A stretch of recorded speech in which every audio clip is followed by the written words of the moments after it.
Il futuro del centrodestra passa da Luca Zaia. Sembra esserne convinto Silvio Berlusconi. Il numero uno di Forza Italia ha una visione che spera di trasformare in certezza nei prossimi mesi. Con il PD a pezzi, lacerato dalle correnti, il governatore del Veneto può giocare un ruolo da assoluto protagonista a livello nazionale come candidato premier. E Salvini, la mossa di Berlusconi è chiara, il rapporto con il leader del Carroccio va ricostruito, ma non può essere lui l'uomo giusto da proporre per Palazzo Chigi. E allora si punta tutto sul moderato Zaia. In una mossa si otterrebbero i due risultati.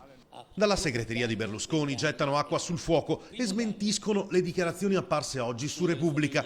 Possono usare anche l'idrante, ma è chiaro che all'ex presidente del Consiglio Zaia piace molto. In Veneto la pista è caldissima. Proprio oggi l'assessore regionale Elena Donazzan dal suo profilo Facebook fa sapere: il centrodestra ha l'occasione di porsi come alternativa autentica, capace di intercettare i problemi reali degli italiani e dare risposte concrete. Sono d'accordo con il presidente Berlusconi. Luca Zaia può essere un ottimo candidato premier, posta l'esponente di Forza Italia.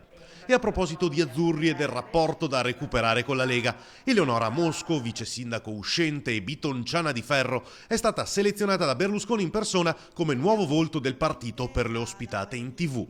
Solo qualche mese fa l'ex commissario Simone Furlan sosteneva che la Mosco era stata messa ai margini, cancellata proprio dal Cavaliere dalla lista dei volti interessanti da lanciare sul panorama nazionale. La situazione si è rovesciata in poche settimane e ora chi era ai margini del progetto, almeno stando a quanto si diceva dai vari coordinamenti e commissariamenti, si ritrova catapultata in prima linea.